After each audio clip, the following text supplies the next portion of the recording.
Bueno, un gustillo ahí, buenos días a todos, bienvenidos, muchísimas gracias a la organización por estar aquí, por darme la oportunidad de hacer esta actividad de un taller que, como veis ahí, va a hablar de comunicaciones y cómo aplicar ciberseguridad. Y, por supuesto, también agradeceros a vosotros que estáis aquí, porque sin vosotros esto no sería posible. Lo primero que voy a hacer, porque seguramente vosotros no me conoceréis, mi nombre es Edorta Echave, yo soy exalumno de la FP de Mendizabala, en Gasteiz, y bueno, y hace tiempo pues estuve en vuestro lugar. Actualmente trabajo como responsable de ciberseguridad industrial de una empresa, de un grupo de empresas que se llama Grupo Aranía, que se dedica a la transformación del acero, pero con anterioridad estuve trabajando en empresas de ciberseguridad industrial y la verdad que tuve la suerte de aprender mucho, estar involucrado en diferentes proyectos, viajar a nivel nacional, internacional, y así pues poco a poco estar involucrado en diferentes tipos de, como digo, de proyectos y sobre todo de sectores, porque los entornos industriales son muy heterogéneos y no todos son iguales. Aparte de eso, colaboro con diferentes actividades formativas, soy ponente en diferentes eventos y por si fuera poco, y como no me gusta liarme, pues dije, bueno, ya que hago material de formación y audiovisual, ¿por qué no voy a abrir un canal de YouTube y voy a crear vídeos y los voy a publicar para que estén disponibles para la comunidad, ¿de acuerdo? Así que si alguien se ha interesado, luego al final también volveré a dejar el QR y quien quiera seguir aprendiendo de todas estas cosas, pues allí podrá encontrarlas. ¿Y de qué vamos a hablar hoy? Pues vamos a hablar, bueno, de una serie de temas, pero me gustaría empezar por el principio. Y vamos a empezar a contextualizar, a hablar de equipos y dispositivos, porque claro, al fin y al cabo los equipos comunican, sí, pero ¿de qué equipos estamos hablando? ¿Hay ordenadores? Por supuesto que sí, pero luego vamos a ver que hay otras cosas. Luego, tecnologías de seguridad en red, algunos ejemplos de qué es lo que se hace o qué es lo que se envía a través de la red dentro de esas comunicaciones entre diferentes dispositivos y luego ya iremos descubriendo algún tipo de cosa adicional. Venga, equipos. ¿Quién sabría decirme lo que es un PLC? Que levante la mano. No os voy a poner el compromiso de que lo explicáis, solamente para hacerme una idea, si tenéis una idea. Venga, uno por aquí, dos, tres, perfecto. ¿Un HMI? Bien, una más. Vale. ¿Y cuántos lo habéis visto en funcionamiento alguna vez? ¿Sí? Fenomenal. He querido también traer algunos vídeos para poneros un poco en contexto y que veáis realmente que una foto está bien, pero viendo en funcionamiento pues está aún mucho mejor. Y la verdad que, como os decía, pues los entornos industriales son muy heterogéneos. ¿Habéis tomado café? ¿Sí? ¿Sabéis cómo se hacen los vasos? Ahí los tenéis. Esta es una máquina que se dedica a poner el vaso. Pero como digo, aquí, dentro de estos entornos, hay mogollón. No es lo mismo la generación eléctrica, no es lo mismo la máquina herramienta, producir por mecanizado, una línea de ensamblaje en el sector de la automoción, etcétera, etcétera, etcétera. Con lo cual, cuando nosotros vamos a aplicar la ciberseguridad, cada entorno va a ser algo diferente. No hay una varita mágica para decir, oye, esto se protege así. Hay que hacer una serie de análisis. Os daré algunos criterios para que os sirvan si el día de mañana os enfrentáis a este tipo de entornos y queréis hacerlo. Como veis aquí, esto es cómo se hace un neumático. Fijaros la cantidad de máquinas que hay y como digo, bueno, no hemos hablado del sector de la industria farmacéutica o del sector de la alimentación, donde además hay una serie de requisitos mucho mayores. Aquí, por ejemplo, podemos ver cómo un robot posiciona una pieza dentro de un torno, de una fresa, cómo se utiliza para el mantenimiento, para las zonas de expediciones o de carga. Esto pues lo podemos encontrar en empresas de grupo logístico y así sucesivamente. Con lo cual, el enfoque que debemos seguir para proteger este tipo de entornos va a ser, bueno, para cada escenario único. Y así, obviamente, fijaros, grúa puente. Dices, ¿una grúa puente es importante? Conviene, bueno, comunican, claro, porque si la grúa puente se sale del recorrido, tiene que haber algún sistema, algún sensor que determine la posición y que no choque. Y ya me diréis vosotros, si hay que sacar una bobina de 15 o de 20 toneladas, pues obviamente que echándolos al hombro y pasearla para poner a su sitio, pues no es viable. Y vamos a empezar por los dispositivos, los PLCs, los controladores lógicos programables. Son microcomputadoras, por decirlo de alguna manera, obviamente nada tienen que ver con los PLCs de hace unos años, pero que tienen una CPU, tienen una memoria y también tienen interfaces de comunicaciones, como podéis ver aquí. Esto que veis aquí es un cable RJ45, ¿de acuerdo?, que comunica la CPU, en este caso de un PLC S7400, del fabricante Siemens, pero eso mismo lo podemos encontrar en este 300, 1500, Omron o incluso Eaton. Hay muchos tipos, ¿vale?, con diferentes capacidades, pero bueno, vamos a verlos en funcionamiento. ¿Os parece? Pues vamos a ver aquí. Esto es un armario eléctrico, ¿de acuerdo? Este es el sitio físico donde están este tipo de dispositivos, se montan sobre carril DIN, se suelen alimentar, bueno, a corriente continua o a corriente alterna, dependiendo del modelo, pero aquí, justo al final, arriba del todo, encontraréis, esto es un PLC, ¿de acuerdo? Y todos esos cables de colores son las entradas y las salidas, señales, bueno, diferente voltaje, ¿de acuerdo? Esos son los sensores. Un sensor es un dispositivo que es capaz de transformar una magnitud o un estado físico en una señal eléctrica. Aquí, como veis, tenemos otro del fabricante Schneider. Son todos estos conectores que veis aquí. Pueden ser, como decimos, entradas y salidas. Salidas es cuando yo mando una señal y pongo en marcha algo en funcionamiento o habilito algún otro dispositivo, ¿de acuerdo? Este es del fabricante Siemens, un S7-1200.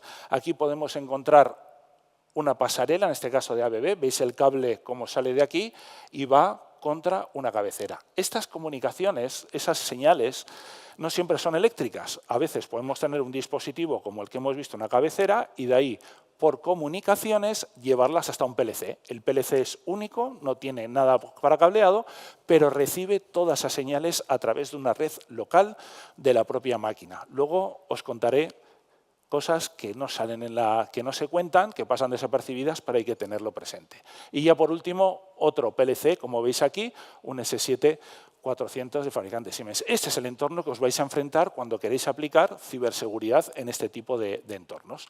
Pero claro, estos son dispositivos PLCs que controlan que una máquina funcione y tienen una programación, una configuración y una parametrización. ¿Para qué? En función de las señales que les lleguen, bien por Ethernet o bien por esas señales que pueden ser 0,24 voltios o 420 miliamperios o 0,10 voltios, también son señales analógicas o digitales, actúa, como decimos, sobre las salidas para poner en marcha, como decimos, lo más simple, un motor, un variador de frecuencia, una baliza, que es una luz de diferentes colores. Venga, pero ¿qué es lo que ocurre? Ese es el dispositivo que hace que algo funcione, una línea de ensamblaje, una máquina. Pero ¿qué es lo que ocurre? Tenemos que saber. Nadie se imagina conectar con un ordenador con él y ver lo que está sucediendo. Hay interfaces gráficas, que son los HMI, Human Machine Interface, que comunican con esos PLCs y te da pues bueno, una imagen de pues, si todo va bien, si hay una alarma, una alerta, hay que resetearlo, no hay que resetearlo, rearmar la estación. Es decir, hay una interfaz gráfica. Y estos equipos, algunos de ellos, no todos, pueden tener un VNC. ¿Conocéis VNC? La aplicación VNC de escritorio remoto. Pues para ver la pantalla de manera remota, por ejemplo, con un técnico de mantenimiento, de ingeniería o incluso un proveedor. Porque la verdad que en este tipo de entornos hay muchos desarrollos, maquinaria muy específica y que está hecha por integradores muy especializados, ingenierías. Pues bien, veamos un poco cuál es ese tipo de entorno al que nos vamos a enfrentar. Aquí veis una pantalla, como veis están representadas diferentes interfaces gráficas. Hay ciertas operaciones que requiere introducir un código PIN, porque si tú quieres rearmar una estación, pues claro, no cualquiera puede hacerlo. Le das al botón y ya se rearma. No, puede haber ciertos perfiles que vengan, metan un código de acceso que solamente lo pase en ellos, no pongáis 1, 2, 3, 4, ya sabemos que eso no es seguro, buena práctica, y como veis nos permiten controlar e interactuar en un momento dado con esos elementos. ¿De acuerdo? Y como decimos, estos equipos, para acceder a ellos remotamente, tienen que estar conectados a una red, ya veremos cuáles, pero tienen que estarlo, si no, ya me diréis cómo, si no hay nada conectado, salvo que vayas allí y lo veas in situ, no vas a poder acceder. Y todas esas comunicaciones tienen una IP de origen, una IP de destino, un número de puerto, y por lo tanto conviene controlarlas para que solamente ciertas personas o desde cierto tipo de equipos se puedan realizar ese tipo de operaciones. Y como veis, podemos seguir poniendo vídeos y vídeos sobre las pantallas. Pero sobre todo lo que quiero es que si no habéis tenido la oportunidad de encontraros o de enfrentaros o de estar en este tipo de entornos, os vayáis de aquí con estas imágenes para haceros mejor una idea, ¿vale? Porque una imagen vale más que 1000 palabras. Venga, aquí vemos que lo siguiente que vamos a... disculpar. Ahí. Y esto es un HMI. Claro, lo que no os he dicho es qué firmware o qué sistema operativo está por debajo y hace que eso funcione. Esas pantallas pueden tener un firmware muy sencillito, pueden tener embebido esa funcionalidad, esa aplicación de VNC, pero luego también tenemos ordenadores, como estos que vemos aquí. Y fijaros, ¿qué tiene que ver Nissan con una pantalla? ¿Os suena esto de aquí? Lo que aparece, el mensajito de WannaCry, es en ransomware que hace unos años, pues bueno, nos puso todos en alerta. Pues bien, el grupo Nissan Renault se vio afectado y todas sus plantas se vieron paralizadas. ¿Qué quiero deciros con esto? De que hay PLCs, hay pantallas y hay ordenadores, pero también hay que implementar medidas de seguridad en esos equipos finales. La comunicación por red es la primera línea de defensa, pero también tenemos que ir a esos equipos finales porque nos puede pasar esto, ¿de acuerdo? Más cosas a tener en cuenta. Los robots. Cada vez más la robótica está implementada. ¿Reconocéis este tipo de robots? ¿Creéis que falta algo? Hombre, habiendo un hueco blanco a la izquierda, yo creo igual que sí, ¿no? Pero ¿alguien se anima a dar una pista de qué es lo que puede estar faltando ahí? Muy bien. Muy bien, el controlador del robot. Al fin y al cabo, esto, que es lo más visible, es un conjunto de hierro y de motores, pero necesita de este controlador, no es un PLC, es un controlador, que va a determinar los movimientos que tiene que hacer el robot. Y esto puede interactuar con PLCs. Un PLC le puede decir, oye, ejecuta este movimiento, y a partir de ahí el robot se empieza a mover y hace lo que tiene. Suelen tener dos módulos, uno de control, uno de potencia. Control para determinar los movimientos, y la potencia es la potencia eléctrica que hay que mandar a todos los motores para que, dependiendo del número de ejes, pues vaya haciendo el movimiento que esté programado, ¿de acuerdo? Y bueno, como veníamos haciendo, esto es, de alguna manera, diferentes escenarios a los que nos podemos encontrar en la vida real y que están presentes los robots, ¿vale? Hay muchos tipos de robots. Podemos tener robots antropomórficos, Escara, Delta. Bueno, en cualquier caso, lo que quiero que sepáis es que quien controla los movimientos es un controlador de ese robot y puede interactuar con los PLCs. Pero aparte, esos controladores pueden tener interfaces de servicio, por los cuales poder subir por protocolos de transmisión de ficheros por FTP copias de las configuraciones. Si se hace recogida de datos de alguno de los parámetros o monitorización de consumo, temperatura, horas de uso, poderlo subir a servidores de la organización. ¿De acuerdo? También los PLCs pueden ser accesibles por red, en este caso, por ejemplo, para lectura de algún tipo de variable que quede almacenado. ¿De acuerdo? Aquí, por ejemplo, en el sector de la automoción, para lo que son las pinturas, en este caso también se pueden utilizar para hacer labores de calidad, hacer mediciones, dónde están los agujeros, dónde están todas las posiciones. Aquí podemos tener también para llevar a cabo la soldadura, ¿vale? Soldadura por puntos. Todo eso, siempre que hay un robot, vais a ver que hay una jaula, se define un perímetro para que no cualquiera pueda entrar y obviamente se produzca un accidente. También os cuento de que los robots, aunque los veáis que son muy rústicos, pueden tener mucha sensibilidad, porque al fin y al cabo, cuando se encuentra un objeto, se produce un consumo eléctrico elevado y, por lo tanto, como todo está pensado, como se escapa de la normal operación, pues se lleva stop. Pero esto es un poco lo que os podéis encontrar, ¿de acuerdo? Fijaros cómo vamos sumando. Claro, no podemos llevar a cabo ninguna estrategia de protección si no sabemos a los que nos podemos encontrar. Fijaros que os he hablado muchas veces de movimientos, pero ¿cómo se controlan los movimientos de una máquina? Un torno, una fresa, la velocidad de giro, de rotación, la posición, a través de variadores de frecuencia. Los variadores de frecuencia son dispositivos que pueden ser también accesibles por red, y lo que se van a encargar es de interactuar con ese cerebro, con ese PLC, y decirle, vale, pues ahora este motor tiene que girar a esta velocidad, y controlas no solamente la aceleración, velocidad, posiciones, interactúan también con encoders, pero en cualquier caso pueden tener conexiones de red para poder recoger algún tipo de datos. De hecho, cuando veamos algunas funcionalidades de unos equipos, os contaré una anécdota que me pasó no hace mucho, para que veáis que cuando se implementan hay que hacer algunos ajustes finos. Pero, como decimos, variadores de frecuencia, más dispositivos, y luego llegamos a la máquina herramienta. En Euskadi tenemos grandes fabricantes de máquina de herramienta, tornos, fresas, mandrinadoras, etcétera, rectificadoras. Pues bien, estos equipos tienen aquí, como decimos, un controlador numérico, un CNC, que de alguna manera en la estación CAD/CAM se define el diseño y luego se envía aquí, y a partir de lo que digamos se van definiendo los movimientos que tiene que hacer ese cabezal, esa broca, esa fresa, para llevar a cabo y conseguir la pieza, pues bueno, que se ha diseñado.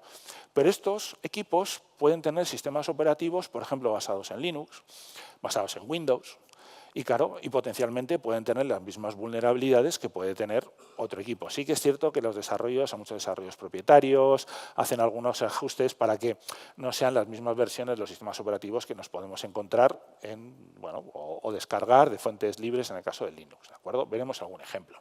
Y la verdad que la máquina herramienta, pues esto, puede ser las instalaciones de un fabricante, donde podemos ver a los técnicos, a los ingenieros trabajando, pero luego veremos cómo nos podemos encontrar con otro tipo de maquinaria. Ahí, si no habéis tenido la oportunidad de ir a la Bienal de Máquina Herramienta, que es ahora mismo en Bilbao, si tenéis oportunidad de hacerlo mañana o lo que sea, la verdad que es muy interesante porque vais a ver unos maquinones espectaculares.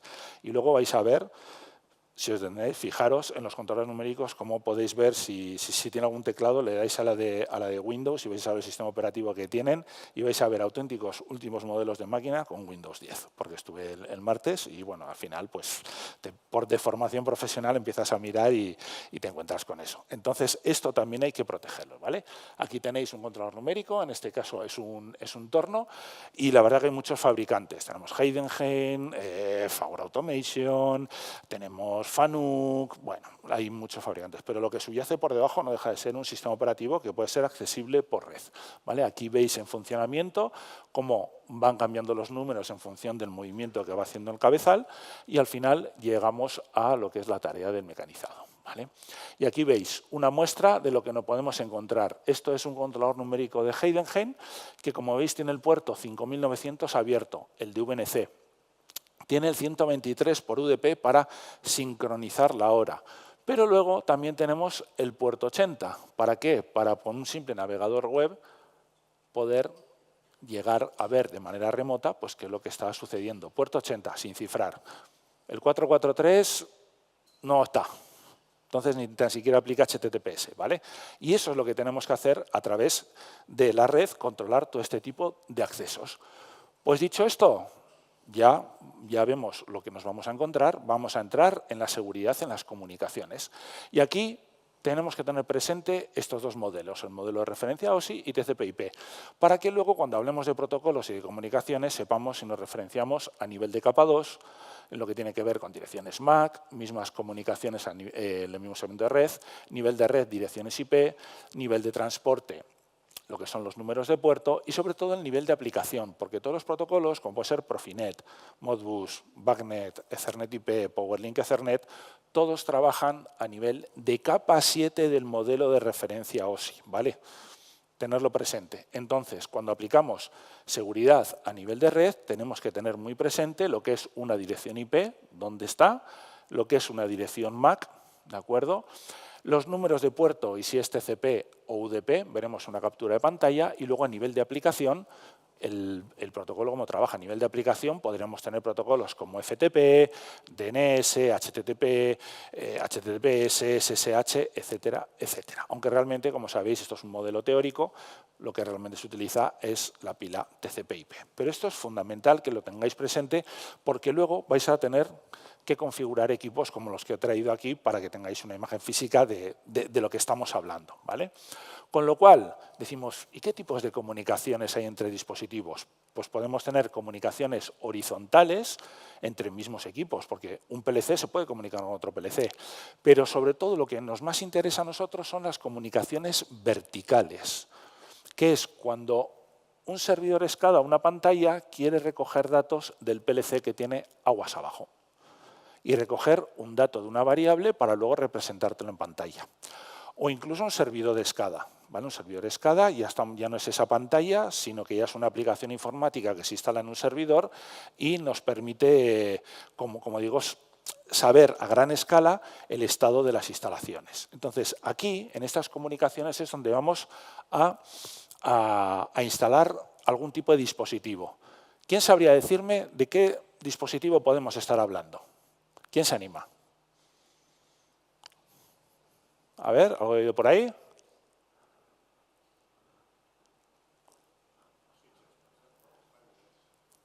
Ahí está, cortafuegos. Cortafuegos. Los cortafuegos son dispositivos, hay cortafuegos de host, que es lo que configuramos en Windows, pero sobre todo nos vamos a ir a cortafuegos de red, que son los equipos que he traído aquí para que veáis. Un cortafuegos de red lo que te hace es, el ve cuál es la dirección IP de origen, destino o el número de puerto y lo contrasta con las reglas que tiene configuradas, que permitan o deniegan cierto tipo de tráfico. ¿De acuerdo? Entonces, esta es la primera línea de defensa que tienen las organizaciones para proteger este tipo de entornos. ¿Cortafuegos hay de diferentes tipos? Sí, como todo en esta vida. Tenemos cortafuegos muy sencillitos, sí, que trabajan a nivel de capa 4 del modelo de referencia OSI, que son capaces de filtrar por dirección IP de origen, IP de destino y el puerto de destino. Y también a veces las interfaces RJ45 o de fibra que puedan tener, las interfaces físicas. Veamos un ejemplo. Esto que veis aquí es una captura de un firewall del fabricante Siemens, en concreto un S615. Y como veis aquí, le decimos acción, acepta, es decir, deja pasar. Desde esta VLAN hacia esta VLAN, desde estas direcciones IPs a estas direcciones IPs, y en estos servicios. El servicio sería el puerto de destino. Y nosotros lo configuramos. ¿En función de qué? De las necesidades que tengan esos equipos en comunicar.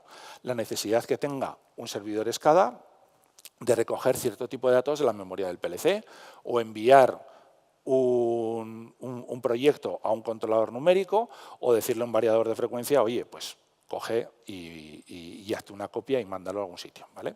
Todo depende un poco de las necesidades. Aquí la estrategia que debemos de seguir, o por lo menos lo que yo creo que es lo mejor, es restrictivo. Deniego todo el tráfico y voy abriendo a medida que sea necesario. En lugar de dejo pasar todo y corto aquello que considero que no debe de pasar, ¿vale? Yo prefiero ser más estricto en ese sentido.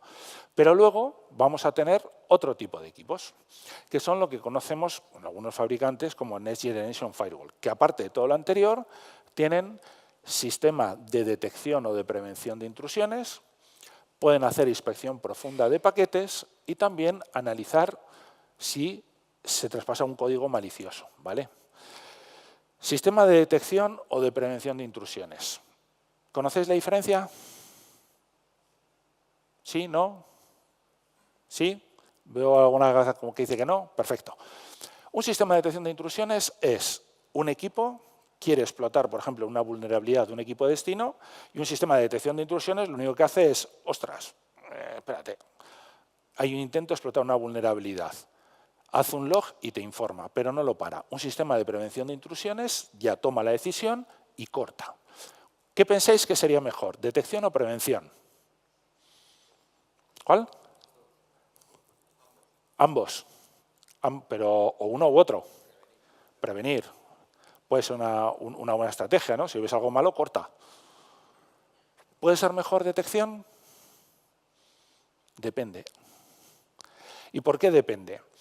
Porque estos sistemas de detección de intrusiones pueden generar falsos positivos. ¿Y qué es lo que ocurre? Tú tienes que saber muy bien qué consideras que es un falso positivo o qué no. Hace poquito tenía un cliente que se le cortaba las comunicaciones y yo había aplicado un sistema de prevención de intrusiones.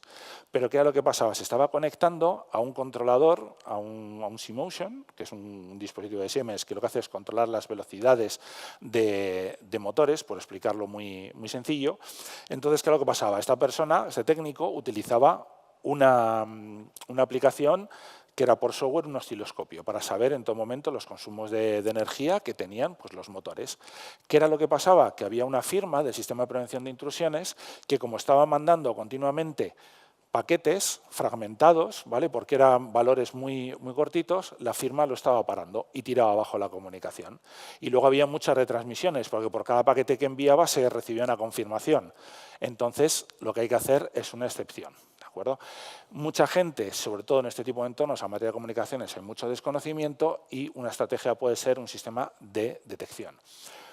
Luego tenemos una funcionalidad que a mí me parece que es muy efectiva, que es el Deep Packet Inspection, que es analizar los paquetes. Entonces, estos equipos lo que permiten es detectan el protocolo que se está utilizando, pero aparte son capaces de mirar si estás haciendo una lectura a una variable, una escritura, si estás mandando a stop el PLC, si estás haciendo un reseteo de la memoria. Y dependiendo de lo que tú mandes, algunas cosas los puede llegar a cortar.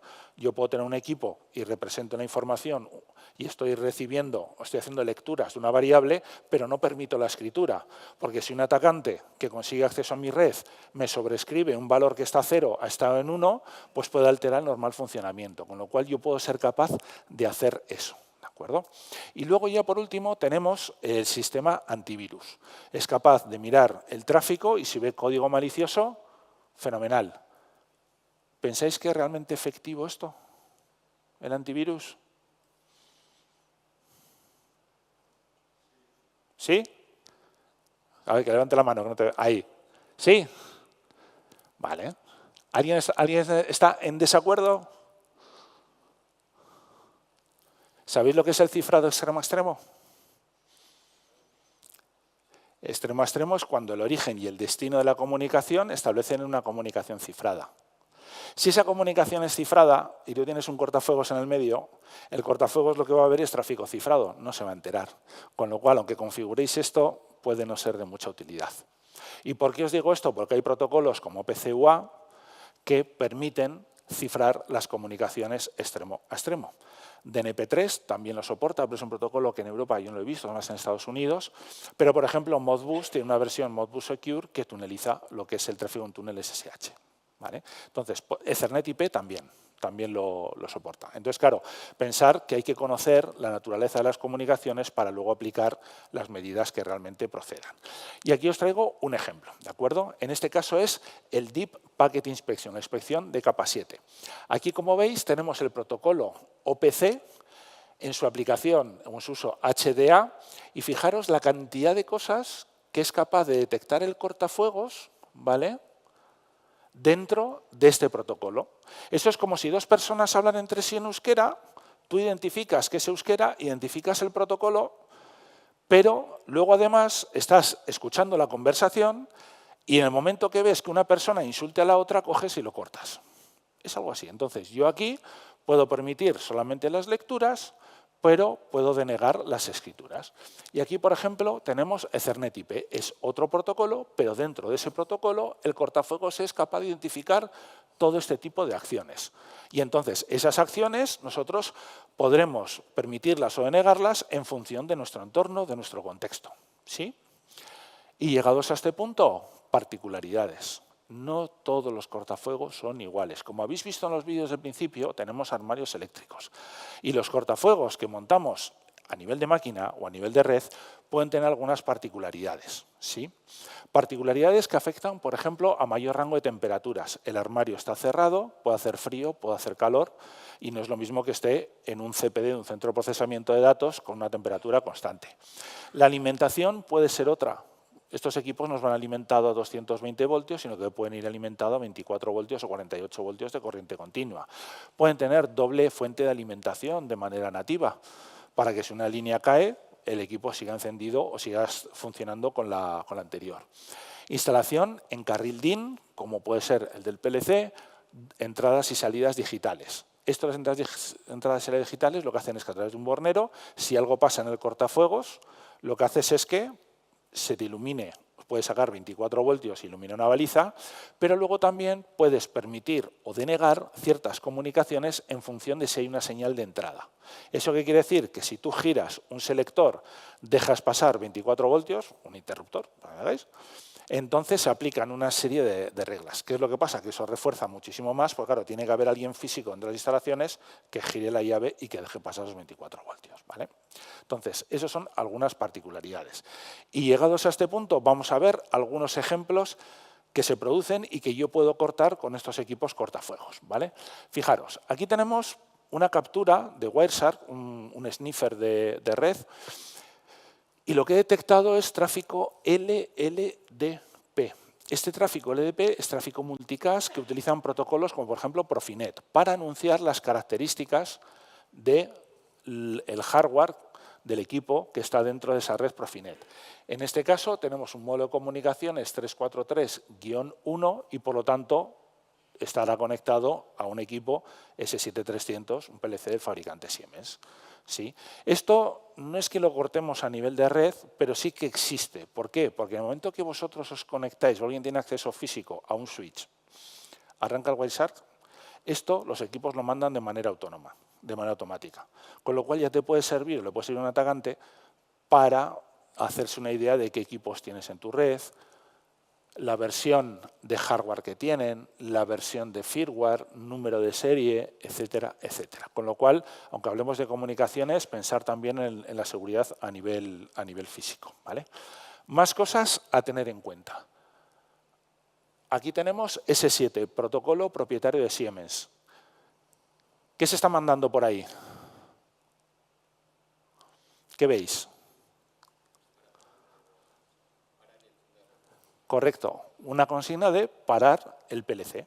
Entonces, de manera remota, tú puedes llegar a parar PLCs. En este caso, es S7, un protocolo propietario del fabricante Siemens, pero también podríamos identificar comandos de este estilo, luego veremos otra a través de FINS, que es el protocolo para productos del fabricante Omron, pero como os digo, por Ethernet IP, OPC-UA, OPC-DA, entre otros muchos protocolos, IEC104, por ejemplo, que se utilizan en el sector, en el sector eléctrico, etcétera, ¿vale?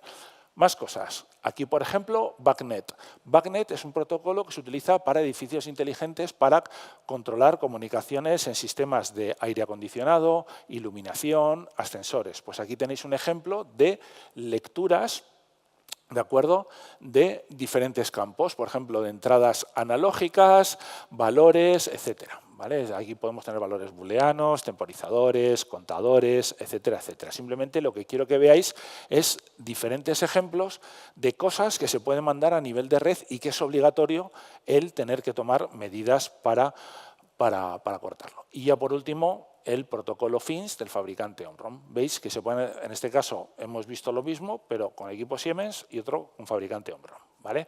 Y todo eso lo tenemos que controlar y aplicar seguridad, porque no todo el mundo tiene por qué saber parar un PLC o sobreescribir una variable o interactuar con cualquier equipo. Entonces, dicho esto, decimos, vale, muy bien, Edorta, me hablas de equipos, me hablas de comunicaciones, pero ¿cuál es la estrategia de protección? ¿Cómo una organización industrial se puede proteger? ¿Qué es lo que tiene que hacer? Pues bien, vamos aquí. Primer concepto, debe de separar las redes. El entorno de oficinas, donde tendremos los departamentos de recursos humanos, contabilidad, gerencia, ¿vale? Y que haya un dispositivo en el medio que impida las comunicaciones. ¿Pensáis que puede haber alguna comunicación que sea necesaria dejar pasar? Desde un entorno de oficinas a un entorno de planta, una pantalla, un PLC, un variador de frecuencia, un controlador numérico. Sí, pero algún perfil profesional, algún departamento. ¿Cuál? Los informáticos. Pero, ¿tú crees que un informático, un administrador de sistemas debe de saber o ver la pantalla de un HMI? Bien. Técnicos de producción o quizás técnicos de mantenimiento, porque ellos no están todo el día enfrente a la máquina, ellos tienen un puesto de trabajo en las oficinas, pero claro, por no tener que bajar a planta cada vez que pasa algo, pues a veces se puede abrir el puerto TCP 5900 de VNC y ver la pantalla, o conectarte a una interfaz web de un PLC para saber si está funcionando y lo puedes parar por el navegador web de manera remota, ¿de acuerdo? Puede haber escenarios, pero hay que tener un equipo. ¿Y cuáles son ese tipo de equipos que se instalan? Algo como esto. Esto que veis es un cortafuegos del fabricante Fortinet, pero hay otros fabricantes en el mercado, como Palo Alto y Checkpoint. Entonces, cuando hablamos de segmentación, lo que estamos hablando es de poner equipos como estos, en los que conectamos diferentes segmentos de red y permitimos o denegamos lo que entra por aquí y salga por aquí. Principalmente, ¿vale? Y esto es lo que se monta en la vida real, para separar los dos entornos, el de planta y el de oficinas. Y esto va en un armario de 19 pulgadas de telecomunicaciones, se enraca, se pueden poner dos en paralelo, en activo-pasivo, para que si uno cae, el otro siga funcionando, pero estamos hablando de este tipo de equipos, ¿de acuerdo? Y que, en este caso, sería un firewall de próxima generación, porque aparte de filtrar por IP de origen, destino y puerto, puede tener un sistema de detección de intrusiones, inspección profunda de paquetes y antivirus. Tienen otras funcionalidades, pero para proteger entornos industriales, para mí, con esas tres son las principales y más interesantes para vosotros, ¿vale? Entonces, esto es lo que se monta, lo que una empresa tiene que comprar. Si es muy pequeñita, pues a lo mejor se puede ir a modelos de estos. Veis que la densidad de puertos es bastante diferente, ¿de acuerdo? Pero funcionalmente hace lo mismo. Lo único que es un hardware con menos capacidades, porque es capaz de conectar menos número de segmentos y por lo tanto el rendimiento pues, puede ser algo menor. ¿Sí? Entonces, eso es de lo que estamos hablando principalmente. Entonces tenemos oficinas y planta separados. Pero luego nos viene otro concepto, que es el de segmentación, que ya es cuando decidimos la planta o el taller dividirlo en diferentes zonas. ¿Vale? Esa es la estrategia que hay que seguir. ¿Para qué? Para que si algo me pasa en una de esas zonas, cuando quiera propagarse, el cortafuegos lo va a parar. Es decir, cuando, por ejemplo, una ingeniería va a hacer una intervención, ¿qué es lo que ocurre? Puede estar en una zona, pero si se quiere conectar con otro segmento de red, con otro equipo que está en otro segmento de red, el cortafuegos es capaz de detectarlo y cortarlo. ¿Por qué? Porque ese equipo no tiene que comunicar con el otro. Entonces ahí hablamos de una estrategia de segmentación. Tenemos que segmentar el entorno de planta. Y aquí viene la gran pregunta. Y es que, muy bien, esto es lo que hay que hacer. Pero ¿cómo lo hacemos? ¿En base a qué criterio decido yo qué equipos están en una zona, qué equipos están en otra y qué equipos están en otra? Eso es muy fácil decirlo. Tienes que segmentar, sí, bueno, vale, muy bien. Pero ¿y qué equipos meto yo? ¿Cómo hago ese criterio? Número de equipos, aquí meto 50 equipos, aquí meto 100 y del otro lado 25. Bueno, aquí meto los más críticos, aquí los menos críticos y en el otro lado, pues nada, otros. Otra estrategia puede ser, por ejemplo, el tiempo máximo de parada. Entonces, los equipos más críticos, que ya como pase un tiempo parados, pues tengo un problema, los meto en una zona o los meto en otra. Es decir, dices, ¿y cuál de todo elijo? Pues bien, cada organización es diferente. Y a lo mejor en el sector de la alimentación, pues una empresa, pues lo más importante, lo más crítico pueden ser las cámaras refrigeradoras o los sistemas de refrigeración, porque si les pasa algo te fastidian toda la cadena de producción. Si nos hablamos de una empresa que fabrica automóviles y tiene la zona de pintura y meten las carrocerías para pintarlo, pues las cubas de pintura, porque si se secan los disolventes y se solidifica, pues tienen un problema. Y si hablamos de una fundición, pues cuando funden metal, pues desde luego pues eso puede ser lo más crítico, ¿no? Las máquinas que mecanizan las piezas una vez que están las piezas, ¿vale? Entonces, yo lo que os digo es, y lo que yo hago y lo que yo hacía y recomendar a mis clientes, es que a la hora de hacer esto, siempre habléis con los responsables de producción y que os digan dentro de la planta, que os expliquen cuáles son los procesos. Y entendiendo por procesos todo ese conjunto de operaciones o actividades que hacen las máquinas, que es sobre lo que se sustentan las empresas para ganar dinero, para fabricar un producto o prestar un servicio. Entonces, a la hora de hacer esto, sentaros con los responsables de producción, de mantenimiento y preguntarles, oye, ¿esto cómo está estructurado? Mira, pues es que resulta que tenemos 20 máquinas. Entonces, estas 5 máquinas nos hacen una cosa, estas 10 otras y otras 5 otras. Pues vale. ¿Y cómo trabajan? Pues mira, las 5 primeras hacen un desbastado, hacen un mecanizado muy grueso, o sea, muy vasto. Las del medio lo afinan un poquito y luego las últimas ya le dan un tratamiento superficial. Pues vale, fenomenal. Pues decidir 3 zonas. ¿Por qué? Porque si algo me pasa en la primera de las zonas, de las piezas que yo ya puedo tener fabricadas en el almacén, en el stock, puedo irlas mecanizándolo en las máquinas que están en la zona 2 y en la zona 3. Es decir, puedo operar en modo degradado. Y luego, una vez que tengáis hecho eso, preguntaros una cosa que para mí me parece que es fundamental y es ¿cuánto tiempo pueden estar las cosas paradas por un incidente o por un ataque?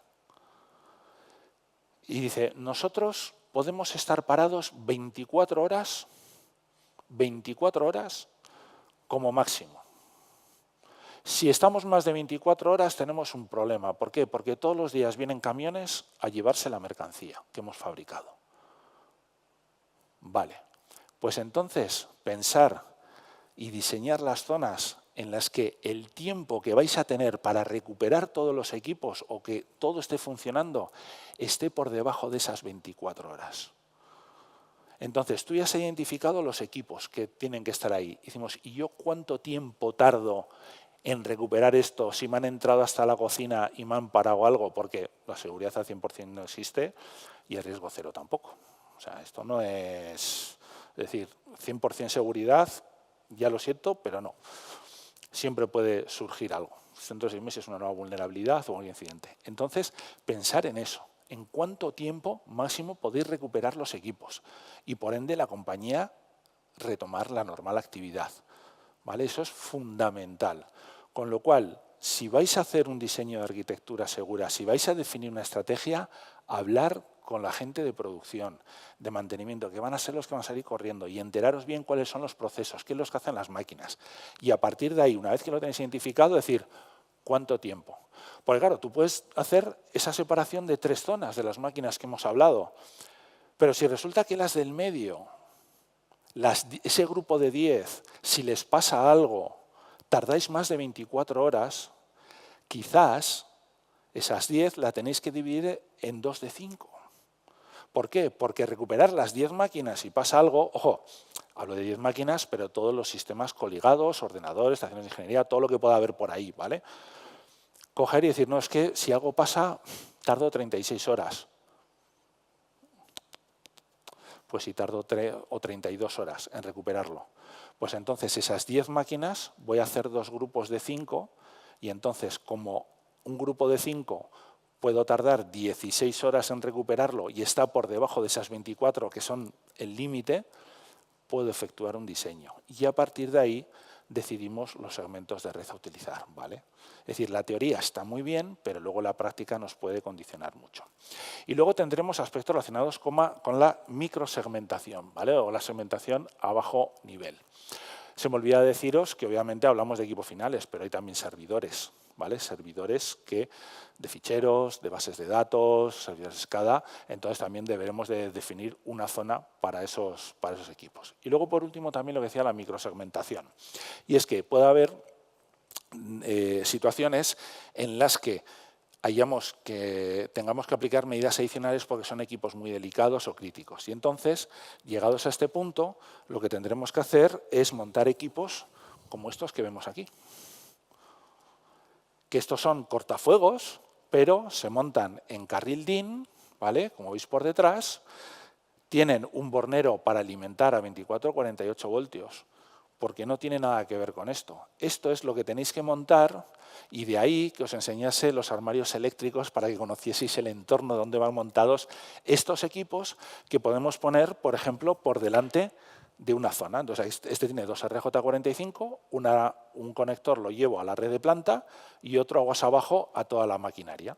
Y entonces estos además tienen la particularidad de que suelen tener una tarjeta donde se guarda una copia del firmware y de la configuración, de tal manera que si casca, hay un pico de tensión o cualquier cosa, saco la tarjeta, lo meto en otro equipo igual y a funcionar, ¿vale? Entonces, ver la diferencia cuando hablamos de cortafuegos, pues podemos encontrar diferentes modelos. Luego, si queréis, cuando terminemos, si os queréis acercar para verlos, toquetearlos y demás, pues a vuestra disposición, ¿vale? Y esto es muy, muy importante, tenerlo en cuenta, porque ya os digo que estos equipos o estos no es lo que se montan para proteger las máquinas, sino segmentos de red, porque van montados en un entorno controlado, pero los que ya tenemos que aplicar a nivel de máquina son estos que veis aquí. Este es de Fortinet, este es de Phoenix Contact, modelo MWAR, pero por ejemplo luego pues hay otros fabricantes como Siemens pues, que tienen la gama Scalance, ¿vale? Aquí lo que quiero con esto es que no os quedéis con el nombre de ningún fabricante, sino que os quedéis con la idea de qué hacen esos equipos. Y luego ya vosotros ya lo buscaréis y preguntaréis si es un Siemens, si es un Phoenix Contact o lo que sea, ¿vale? Lo que quiero es que os quedéis con la idea de qué es lo que hacen y la finalidad que tienen este tipo de equipos. Ahora bien, esta es la teoría. Pero como todo, el hacer te enseña un montón de cosas. Y hay cosas, bueno, que no se cuentan. pero no por nada en especial, sino porque al final generalmente vamos a la literatura, a los manuales y a las especificaciones. Y lo primero que no se cuenta a veces es lo relativo al determinismo. ¿Sabéis lo que es el determinismo? ¿Alguien por ahí? O levantar la mano, lo hacemos más sencillo. Determinismo. ¿Alguien sabe lo que es el determinismo? Lo voy a explicar. El determinismo es la capacidad que tenemos para calcular algo de manera matemática exacta. ¿Y por qué es importante aquí? Cuando nosotros tenemos las entradas, esos sensores que llegan, ¿no? O que tenemos desplegado y que o bien por una comunicación Ethernet llegan esas señales al PLC, el PLC las procesa, ¿vale? Se hace el control y actúa sobre los actuadores, ¿vale? Llegan tantas señales de entrada, según la programación, yo, bueno, ahora tengo que poner en marcha este motor, esta luz y tengo que sacar esta señal por aquí. Pero lo que se hace es, llega por aquí, se llega a la señal de los sensores, se almacena en memoria, se procesa por la CPU y luego, como vemos, se actúa sobre la salida. Y eso se conoce como tiempo de ciclo del PLC. Entonces, todas esas señales que se pueden mandar por comunicaciones Ethernet, por ejemplo, protocolo Ethernet IP, PowerLink Ethernet, Profinet, ¿vale? Tienen que llegar dentro del tiempo de ciclo. Y ese tiempo de ciclo puede rondar 10 milisegundos, 5, 7, 8, depende, ¿vale? Depende de la instalación. Entonces, eso es el determinismo, que tiene que llegar todas las señales dentro de esos 10. No es como cuando venden los operadores, bueno, latencias de hasta 120 milisegundos. No, no, no, aquí por debajo de 10, porque como no llegue por debajo de 10 milisegundos, esto se va a parar. Pues bien, la política, muchas veces habla, no, montar cortafuegos, ponerlo, tal, controlar quién accede, venga, aquí no entra ni nadie. Pues no. ¿Por qué? Porque montar estos equipos pueden introducir alguna latencia adicional que haga que las comunicaciones no funcionen. Porque claro, está muy bien analizar los paquetes para detectar si hay una intrusión, si no hay una intrusión, si yo permito las lecturas de variable pero me hay una escritura, cojo y lo corto. Claro, en el momento que pongáis equipos en el medio, se va a introducir un poquito de latencia. ¿Por qué? Porque estos equipos necesitan trabajar, necesitan inspeccionar el paquete, ver la dirección IP de origen, destino, puerto, ¿vale? Y luego no tiene sentido aplicar o montar cortafuegos en estos formatos en ese tipo de comunicaciones. Lo que hay que proteger es la lógica de control. Lo que pasa es que muchas veces te dicen, ¡buah! Monta cortafuegos por doquier, venga, que aquí no entre nadie. Nadie va a entrar aquí. Estamos aquí como, vamos, los 300 espartanos. No, no se trata de eso. Hay que hacer las cosas con criterio, ¿vale? Entonces, estas son unas cualidades que tienen las comunicaciones industriales y que obviamente debemos de tener presente, ¿vale? Cambios de IPs. Ay, amigo. Te dicen, sí, tienes que segmentar tu red. Tú tienes una red plana, una 192, 168.1, lo que sea, y tienes que crear sus redes y a cada zona que hemos visto antes le asignamos un direccionamiento. Muy bien, campeón. Si vosotros veis los escenarios que hay aquí, tú dile a una industria papelera que empieza a cambiar direcciones IPs. O a fábricas como Michelin, Mercedes o lo que sea, que cambien direcciones IP. Chicos, estás loco. Ya no puedes. O sea, es que no es cambiar la dirección IP del dispositivo, es que cambiar la dirección IP del dispositivo, tengo que configurar puertas de enlace porque las comunicaciones se producen a nivel de célula y no es necesario, tengo que cambiar en los servidores porque ahora las consultas la tienen que hacer a una dirección IP que no era la que había antes, entonces puede llegar a ser inviable. Y la teoría está muy bien, pero os vais a encontrar situaciones en las que para llevar a cabo una estrategia de segmentación tradicional donde cada zona tiene un rango diferente y todo pase por un cortafuegos y yo permito o deniego algo, pues no es viable. Entonces, ¿cómo podréis afrontar eso? Pues lo que yo hacía, ¿vale? En mi etapa anterior en empresas de ciberseguridad, esta casuística la abordábamos de la siguiente manera. Bien. En la parte superior veis la configuración de un cortafuegos, en este caso Fortinet, donde la interfaz A está en este rango de red, la interfaz 2 pertenece a la zona 1 y la interfaz número 3 a la zona 2. La interfaz número 2 y 3 son estas que ponen aquí, número 2 y número 3. ¿Vale? Entonces, todo lo que entre por aquí, lo que cuelga de la 2 está en el segmento 10.10.201.1 y en el segmento y en la interfaz número 3, la 10.10.202.1. Es la puerta de enlace predeterminada. Vale. Entonces, aquí, según esto, nosotros aplicaríamos el modelo que hemos visto antes, pero en aquellos escenarios donde no vais a poder cambiar las direcciones IP porque es un entorno muy delicado, muy complejo, muy antiguo, podemos irnos a funcionalidades que tienen los fabricantes, ¿vale?, en los que los cortafuegos se comportan como un switch y filtran el tráfico. Es decir, que el origen y el destino están en el mismo segmento de red. ¿De acuerdo? Es decir, en la parte de arriba, para que el cortafuegos permite o deniegue un determinado tráfico, el origen y el destino tienen que estar en diferentes segmentos de red. Porque si están en el mismo, no llega el tráfico al cortafuegos, se pasa por los switches que están abajo. Entonces, hay ciertos fabricantes que sacan funcionalidades en los que, como veis aquí, me voy a quitar, ¿vale?, como veis aquí, se configuran en lo que se llama o modo transparente, o modo stealth, o tienen diferentes nombres. Fortinet lo llama transparente, pero creo que también lo llama Virtual Wire es Palo Alto. Bueno, hay diferentes nomenclaturas. En cualquier caso, trabajan a nivel de capa 2 del modelo de referencia OSI. Y como veis aquí, no existe el campo IP netmask, que es la dirección IP que tiene el RJ45. Aquí no existe. ¿Por qué? Porque el origen y el destino están en el mismo segmento de red, con lo cual las interfaces no tienen que tener interfaces en redes diferentes, sino que todas ellas están en el mismo segmento. Es decir, este equipo, ¿vale?, que puede ser 8, 9, 10 interfaces, si lo configuramos como está en el modo de abajo, todos estos puertos es como si fuesen un switch, pero yo le puedo decir, oye, lo que entre por la boca 1, no lo deje sacar por la boca 2.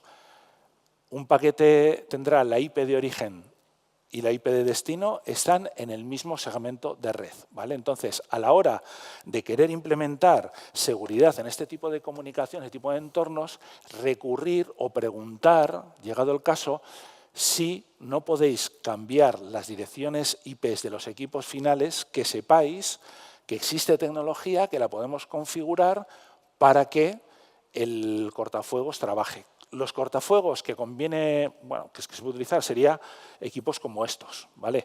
Un equipo tan grande como estos no tiene sentido configurarlo así, porque no vas a condicionar a que un cortafuegos que tiene su dinero, pues todos los puertos estén en el mismo segmento de red.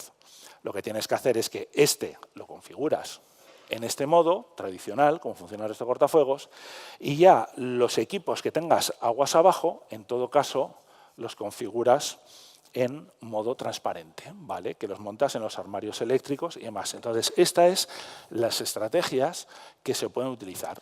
Y luego ya tú a nivel de los switches de la red ya podrás juguetear y hacer alguna cosita más, ¿vale? Entonces, esto que lo tengamos. Y luego, por último,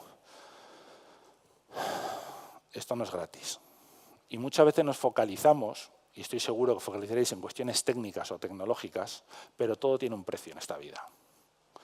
Y estos equipos hay que comprarlos, hay que mantenerlos, y si no pagáis, en el caso de fabricantes como Checkpoint, Palo Alto, Fortinet, anualmente o cada 3 años o cada 5, las licencias, muchas funcionalidades no las vais a tener. Entonces, ¿qué es lo que pasa? Para los que tenemos un perfil técnico, lo hemos tenido, muchas veces nos focalizamos en que cubra, filtrar, denegar accesos y tal, pero pensar que eso tiene un costo económico para las organizaciones y que cuando los ponéis en marcha tenéis que pensar en cuánto cuesta comprarlo, pero luego mantenerlo en funcionamiento, porque son costes que tiene que asumir la compañía. Por ejemplo, cortafuegos como este de Phoenix Contact o, por ejemplo, otros del fabricante Siemens que trabaja a nivel de capa 4, no hay que pagarlos. No, pero, por ejemplo, estos otros que tienen sistemas de detección de intrusiones, para recibir las actualizaciones periódicas sí, hay que pagar, ¿vale? Entonces, eso también tenerlo en cuenta, que muchas veces se nos pasa desapercibido. Y luego ya, por último, la monitorización. la monitorización. Es decir, no solamente hay que permitir o denegar cierto tipo de comunicaciones, sino hacer una supervisión continua para poder detectar algún tipo de anomalía que nos saque o nos diga, oye, está habiendo una intrusión, este equipo de repente, por alguna extraña razón, quiere comunicar con otro y se están denegando. Entonces, se están denegando las comunicaciones. Entonces, tenemos que hacer una supervisión continua, tener un mecanismo de alerta temprana. Y en ese sentido, pues hay herramientas en el mercado que nos permiten monitorizar. Los cortafuegos van a generar logs de todo el tráfico que pase, evidentemente, pero también es interesante desplegar sondas por las compañías para detectar algún tipo de anomalía, movimiento lateral, etc. Y entonces, en ese sentido, juega un papel fundamental esto que veis aquí. Y esto es un switch, en este caso X208, fabricante Siemens. Y son switches gestionables. Esto es muy importante. Tradicionalmente se han montado switches que son tontos. Es decir, tú conectas todo, ni posibilidad de configuración, interfaz web, todo lo que conectes ahí, comunica entre sí y santas pascuas. Pues bien, ¿qué es lo que pasa? Si yo quiero hacer una captura de tráfico para conectar un IDS, una sonda, tengo que hacer una copia del tráfico. Y tengo que habilitar lo que conocemos como port mirror, puerto espejo. Entonces, yo puedo definir una serie de puertos, ¿vale? Y le digo que una copia de el tráfico que salga por los puertos que yo diga, en este caso me lo va a sacar por la 6. Y en la pata número 6 lo que voy a hacer es conectar esa sonda y empezar a capturar tráfico. Y empezar a analizarlo y ver si ese flujo de tráfico o lo que se envía pues puede tener algún tipo de anomalía, malware que se quiera transmitir o demás, ¿vale? Y si no lo hay, podemos recurrir a dispositivos TAP, en los que yo conecto, por ejemplo, aquí 2 segmentos de red y por hardware me va a sacar una copia por estos 2 de aquí arriba. Cuando no tengo switches donde puedo configurar un puerto espejo y sacar una copia y ahí conectar esa sonda, pues tengo este tipo de dispositivos. Es decir, que no solamente tenemos que hacer una estrategia de proteger los accesos, de que solamente un equipo comunique con otro, en un puerto, en un protocolo, etcétera, sino también supervisar. Y estas son todas las estrategias que hay que complementar. Si me preguntáis, oye, Horta, y entre las dos, ¿cuál hago primero? Instalar los cortafuegos. ¿Por qué? Porque si instalas esto primero y no has puesto orden en tu red, aquí vas a tener esto, la sonda, como un árbol de Navidad. Van a empezar a salir los LED por todos lados y tú no vas a tener ningún criterio para saber lo que es bueno y qué es malo, porque te está llegando todo. Entonces, si primero haces el ejercicio de montar estos cortafuegos, primero que todo, eso te va a obligar a aprender de los flujos de comunicaciones. Porque claro, cuando los montes vas a ver un montón de cosas, pero no todas las cosas tienen que comunicar entre sí. Entonces, eso te va a obligar a configurar reglas, pum, pum, esto lo dejo pasar, esto lo dejo pasar, esto no lo dejo pasar. Y en ese proceso vais a aprender un montón. Y una vez que ya has puesto orden, dices, pues ahora monitorizo. Y lo que no me está parando el cortafuegos me lo puede decir esta sonda. ¿Y qué productos hay? Pues hay diferentes fabricantes, tenemos Nozomi, tenemos Clarotite, tenemos Forescout, Kaspersky tiene también su propia sonda también para proteger ordenadores y demás. Entonces, tenemos muchos productos en el mercado que nos sacan información como esta. Nos puede sacar un flujo de las comunicaciones, aquí no se ve bien, pero son todas flechitas y desde este equipo vemos desde dónde nos va llegando. Entonces, de manera gráfica nos da una idea de qué comunica con qué, ¿vale? Otra de las cosas nos puede decir, fruto de ese análisis de tráfico, y decir, oye, mira, una petición de un dispositivo T a stop. ¿Quién ha parado el PLC? Porque tú no vas a parar algo que está funcionando si no hay ni motivo ni razón. Entonces, estas herramientas lo que nos permiten es capturar, como digo, todo ese tráfico y decirnos si hay anomalías. Y luego ya por último, una pista que hasta ahora, como digo, he mencionado muchas marcas y demás, pero simplemente, como digo, para que tengáis la referencia y eso os sirva luego para tener un criterio y contrastarlo con productos hay mil. Y seguramente cuando os enfrentéis, fabricantes sacarán otras cosas más. Porque otra cosa no, pero cacharros, anda que no hay, ¿vale? Hay también algún tipo de solución. Entonces, si queréis, Malcolm es un software que os podéis descargar de GitHub, ¿vale? Y que lo que os puede permitir es capturar ese tráfico, ¿vale? Y analizarlo y contrastarlo con diferentes motores. Por ejemplo, captura de análisis de NSTIC, Archimedes, Suricata. Para escaneo de ficheros que se manden, utiliza estos motores. Todo, para almacenamiento, OpenSearch, detección de anomalías, tal, ¿vale?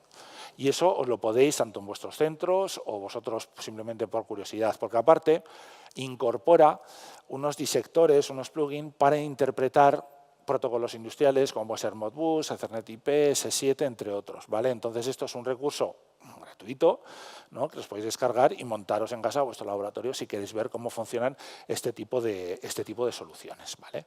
Entonces, lo que decimos, esto no solamente es montar e impedir comunicaciones, sino hay que hacer una supervisión. Y lo más importante, como no haya nadie que mire los logs, todo esto no sirve de nada.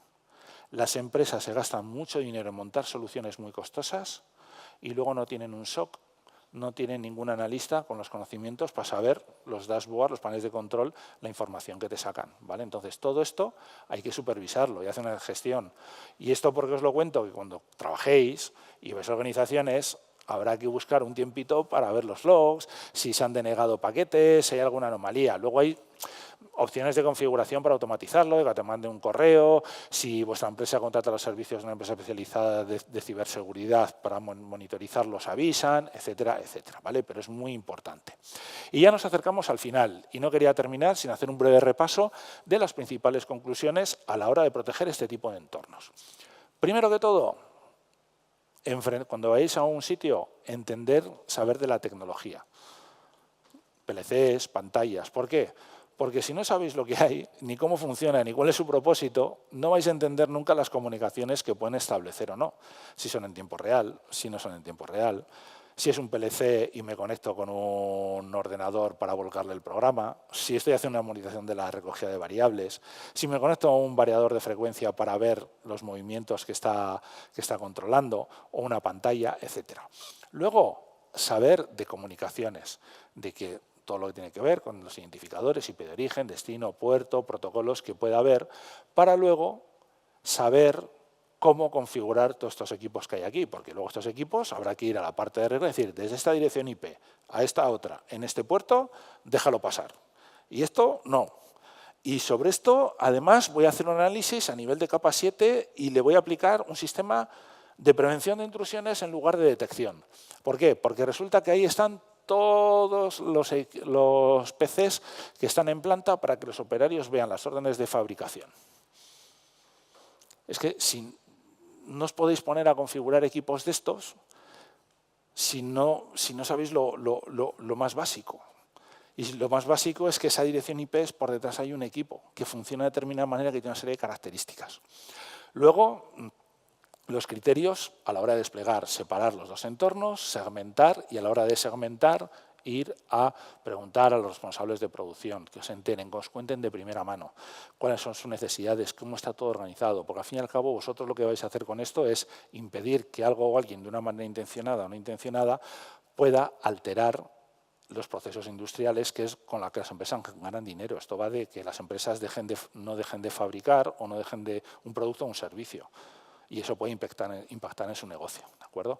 Y luego ya por último la parte de monitorización, que hay tecnología específica, ¿de acuerdo?, para cubrir todo este tipo de cuestiones. Y luego ya por último, pues oye, encantado de poder estar aquí y estoy a vuestra disposición para cualquier duda, cualquier cuestión que os haya surgido en esta explicación, pues podáis trasladármela.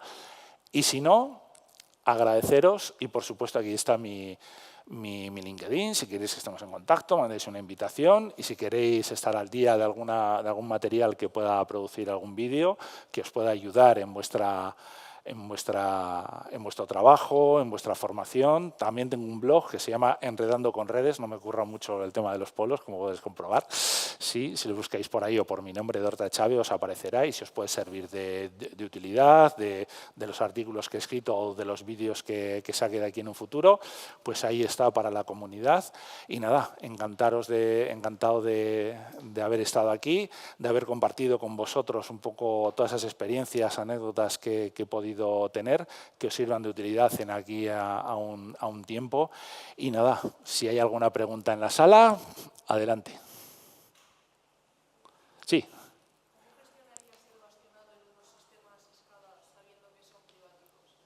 Vale, los sistemas SCADA generalmente hablamos de herramientas como puede ser WinCC, Kepware, y no dejan de ser servidores que tienen un sistema operativo, generalmente Windows, también hay despliegues en Linux, y sobre ahí instalas una aplicación.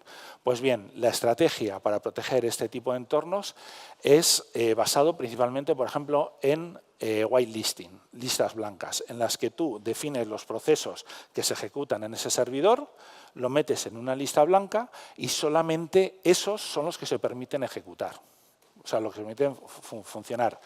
Todo lo que no está en la lista blanca se bloquea, con lo cual, si ese equipo es comprometido y quiere hacer un cambio, una sustitución de una DLL, un cambio en un registro, hacer una denegación de servicio, una escala de privilegios, como son acciones que no están recogidas en la whitelisting, ¿vale? Ejecutar otros procesos, pues el atacante pues, no va a poder explotar esa vulnerabilidad que es conocida. Sí que es cierto que hoy en día se utilizan herramientas de protección como puede ser EDR, que es un poco la evolución. Digamos que todo este tipo de soluciones, partimos del antivirus tradicional, luego nos vino el EPP, el Endpoint Protection, que era una evolución del antivirus, y hoy en día se habla de soluciones EDR o XDR, ¿vale? Que no solamente es por firmas, es decir, oye, esto parece aquí que es conocido, pum, es fruto de un comportamiento de un malware, de un ransomware o de lo que sea. Pues no, te analizan también el comportamiento. El problema que tiene eso es que este tipo de software de SCADA puede ocurrir, no siempre, que tenga comportamientos pues bueno, peculiares, porque no es una base de datos, una MySQL, de Oracle, o que es algo que, bueno, pues que ya se conoce cómo funciona. Puede haber ciertas particularidades, sobre todo porque los servidores SCADA, dependiendo de lo que hagan, pueden hacer peticiones cada 10 milisegundos, cada 10 milisegundos. Y cada 5 o 10 milisegundos nosotros nos mandamos correos electrónicos, ¿verdad? Entonces, puede ser que afinen. Pero la idea sería eso. Por supuesto, el sistema operativo, actualizarlo, porque hablamos de software SCADA, pero el sistema operativo también puede tener vulnerabilidades que han de ser. Entonces, ahí siempre recomendaros probarlo, ¿vale? Antes de actualizar nada, tener una máquina, testearlo, ver que no impacta, ¿vale? Que va todo bien, aplicáis el parche. Y luego, lo que es el software, pues aplicarlo, tenerlo actualizado. Y luego herramientas instaladas en el operativo que tú defines, al menos esa la parte de whitelisting, y controla los accesos. Eso a nivel de equipo final. Y luego además te apoyas en este tipo de red. De tal manera que tú al servidor SCADA pues le dejas pasar por el puerto, imagínate, HTTPS, TCP443, para ver la interfaz web. Pero no dejas pasar el puerto de la base de datos que pueda tener el servidor SCADA. Eso igual lo dejas desde otro servidor o de la herramienta de copias de seguridad o lo que sea. Entonces, eso lo datas. Eso también se podría aplicar a los PLCs. El problema es que tú en un PLC no puedes instalar ningún tipo de software, ¿vale? Y entonces lo que tienes que hacer es ver de lo que haya desarrollado el fabricante, un Siemens, un Schneider, un Omron, y ver qué características, a partir de las características de ese dispositivo, habilitar o deshabilitar ciertas funcionalidades. Oye, que el PLC tiene un servidor web embebido para acceder, pues si no lo vas a utilizar, deshabilítalo. Al deshabilitarlo, el TCP/80/443 no está a la escucha. Oye, que yo sincronizo la hora a mano, pues oye, pues deshabilita la opción de sincronizarte con un servidor NTP el tema de la hora y cosas de esas. Eso es, por un servidor SCADA sería así. Más preguntas, equipo. Sí. ¿Perdona? Ah, vale, perdona, es que le había dado palabra, sí. Ahora seguimos contigo. Sí. Eso puede ser tan estricto, ojo, también nos podemos ir a tiempos de ciclo mayores. Pero lo que hace el PLC en todo momento es para controlar de manera constante el comportamiento de esa máquina, se tiene que hacer en periodos muy cortos. De hecho, eso me he referido a tiempo real, ¿vale? Por debajo de milisegundos, pero luego tenemos el tiempo real isócrono, y es para el control del movimiento, en la que todos los PLCs están sincronizados con la hora y toman las acciones de manera precisa. Imaginaros, ¿os acordáis en los periódicos esos cilindros que iba el papel a toda pastilla girando y que va impreso? Pues bien, las fotos a color es la superposición de 3 colores, los 3 colores primarios. Imaginaros si en el momento que se aplica el rojo está un medio segundo arriba, la foto sale borrosa. Entonces, la precisión es constante y podemos estar hablando de tiempos de ciclo por debajo de 1 milisegundo o microsegundo, ¿vale? ¿vale? Entonces, la finalidad es esa. ¿Puede variar? Sí, se puede personalizar, ¿vale? De hecho, a mí me pasó una anécdota en la que, bueno, teníamos un equipo y era una red muy grande, entonces había mucho tráfico broadcast. Entonces teníamos un PLC de seguridad. Un PLC de seguridad es que controla, hay diferentes sensores que determinan un poco, que garantizan la seguridad de la instalación, la seguridad de las personas, perdón, en la instalación. ¿Vale? Por ejemplo, una cortina de infrarrojos, hay una prensa, si tú metes la mano así un poquito, ¡pum!, la prensa se para, porque si es más adelante te puede amputar la mano, o un torno, o una fresa. ¿Vale? Entonces, ¿qué es lo que pasaba? Estaba parado, por ejemplo, el tiempo de ciclo, generalmente estaba en 10 milisegundos. Había momentos en la red que había mogollón de tráfico, entonces continuamente se mandaba la señal de ese sensor, de que esa barrera estaba cerrada. Y era la señal, imagínate, a 1, la puerta está cerrada.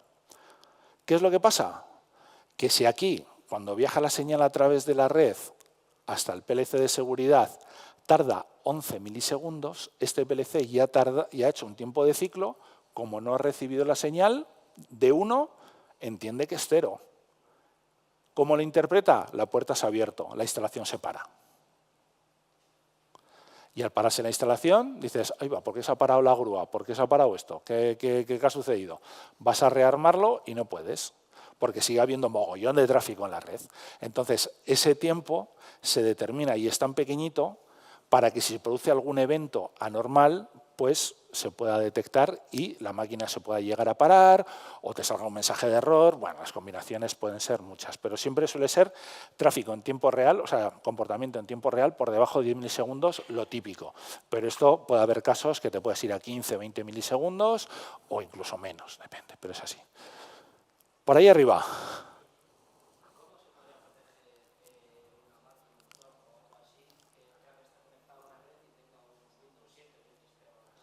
Vale, pues ¿cómo podríamos hacerlo? Pues bien, ahí la primera opción podríamos irnos, si tiene un sistema operativo de propósito general, lo que le he comentado a la compañera, poder instalarle alguna herramienta que digas, mira, yo tengo un sistema que no se puede parchear o que no tengo soporte por parte del fabricante, entonces voy a decir, mira, el visor del CNC, esto, esto y esto, y lo dejo ejecutar.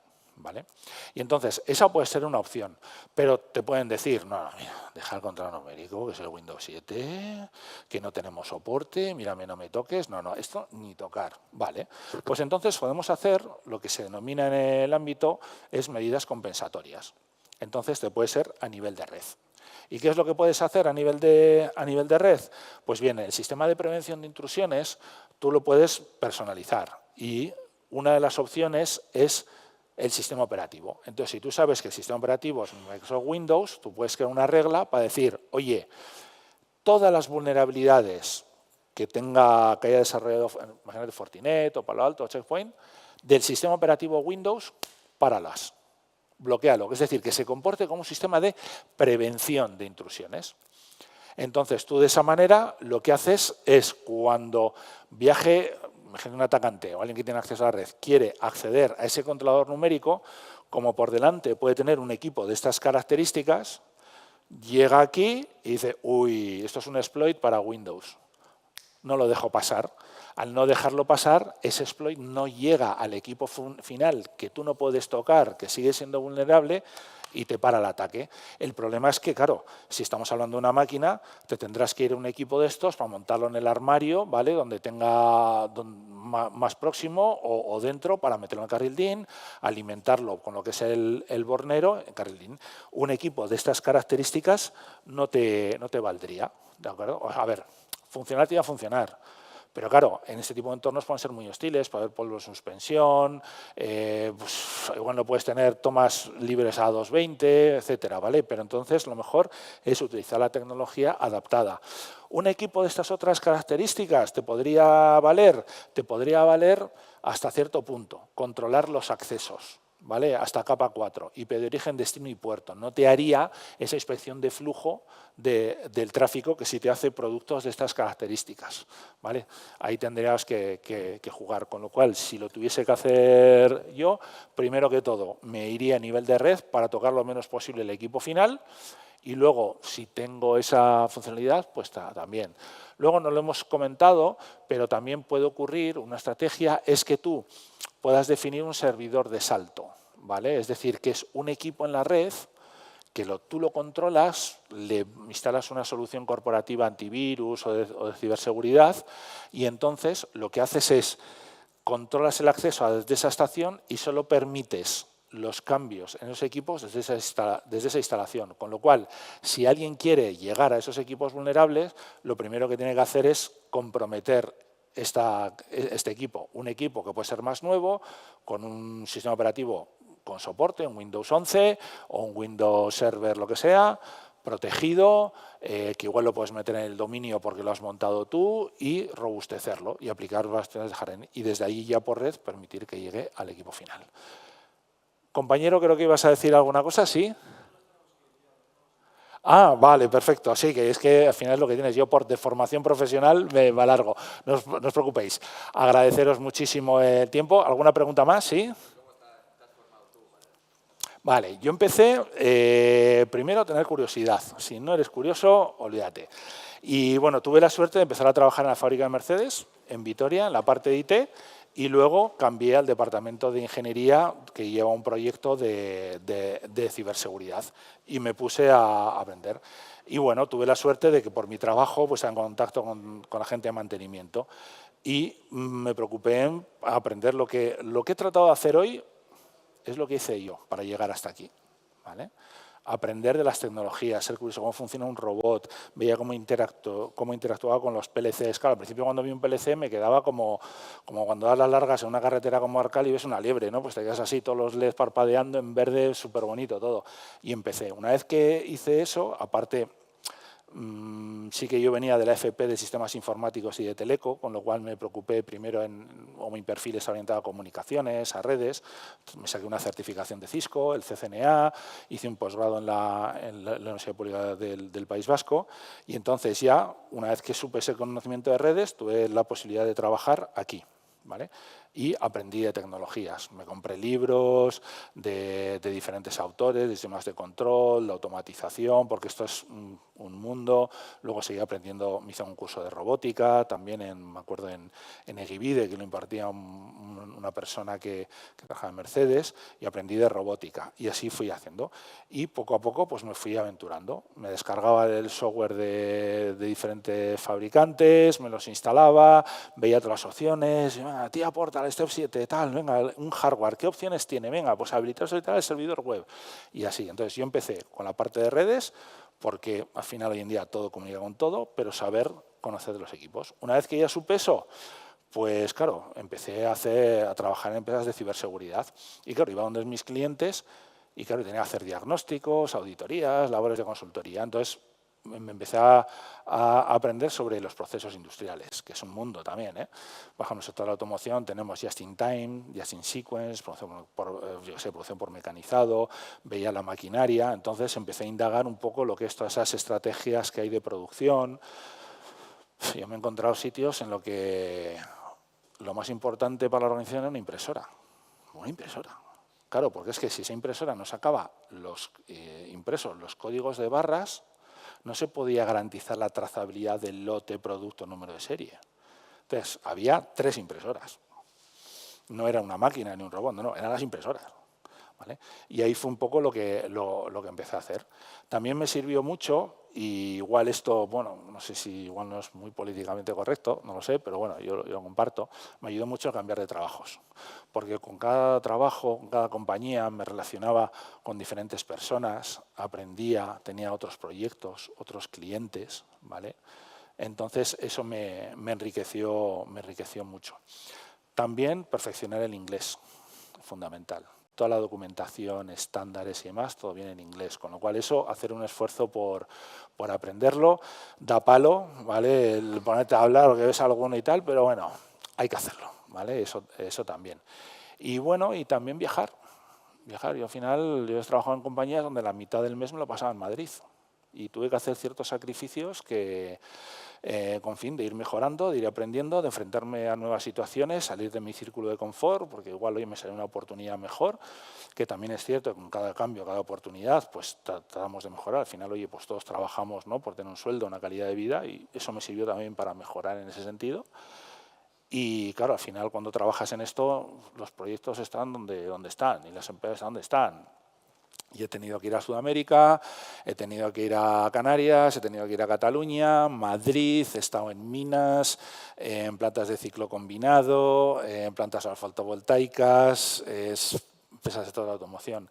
Y eso hay que hacerlo. Al fin y al cabo, si tú quieres progresar en tu vida laboral, tienes que aprender, y enfrentarte a nuevas situaciones. Y habrá momentos en la vida que tienes que hacer ciertos sacrificios, oye, pues viajar más, pero a mí el viajar es una de las cosas que me ha enriquecido mucho, porque te enfrentas y ganas mucha autonomía y aprendes, porque cada proyecto, cada cliente, la gente con la que trabajas, gente especializada, es distinta y al final eso te lo llevas tú.